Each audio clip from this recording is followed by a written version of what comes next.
Alright, so good evening. I did for my news messaging, I did scenario 2 in which I was a small business owner who was responding to people being offended on social media and through emails about offensive racist names to hummus products. And the bad news was basically about the company being socially insensitive with the names, and I decided to do both a email and Instagram news message.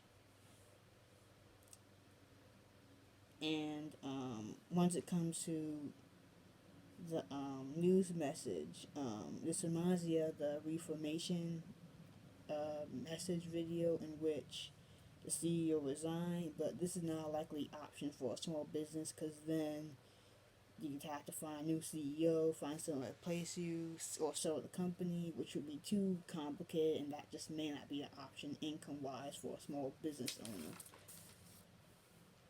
And it was hard to decide what to say because, well, the public's not so forgiving once it comes to racist comments because so many people are legitimately racist and they just say sorry just to appeal to different people and keep their business. And I learned from this that business mistakes and communications do indeed happen, but it's better to just make sure that you consult with the right parties to make sure that you're not the mistakes don't happen in the first place because the implications could be really big. Like this business owner probably should have consulted with someone who was familiar with that culture to check out the website to make sure it was not offensive to people in the Middle East. And I decided that an email was appropriate for the private messages and for website employees and subscribers. But Instagram I did because that's where more people were on, and that's where people were discussing things, and I needed to reach where the audience or clientele actually was discussing, because a simple email would miss a lot of the client base.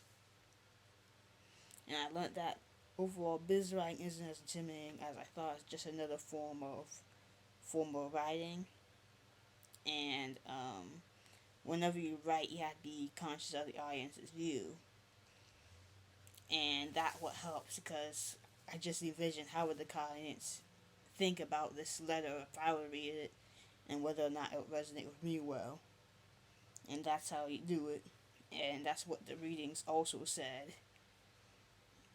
And with bad news messaging, it doesn't always be negative. Like the business owner came out more informed of the cultures in question if he or she actually was genuine making a change, so they didn't make the same mistake again. And with bad news, reading showing people that you mean for better is part of the goodwill, and that and sometimes innovation does come from, fortunately, the bad news, such as this coronavirus and the way these colleges are enhancing their online class setup.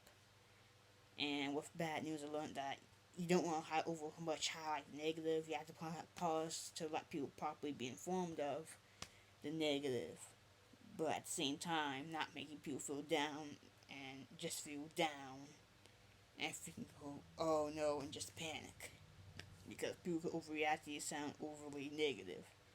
And also learn to be authentic because a lot of people, like in this case with the small business and racism, they will sit up there and exaggerate, embellish, and say that they'll do stuff that they won't do, and or they just try to pander and just try to do stuff to make please people instead of actual genuine trying to make changes. And that's what I've learned. And I also learned they had to go above beyond, like apologizing for some people probably would have been enough in changing names, but to show that you're making continual progress, once I would introduce a blogging and trying to diversify the staff for a new location because they decided to say sorry and change the names. People are like, oh, they're just doing the bare minimum. And that's what I've learned. I learned that bad news when properly mishandle any kind of business communication can have big problems, such as loss of customers. And I think this was a good assignment. Thank you. Good night.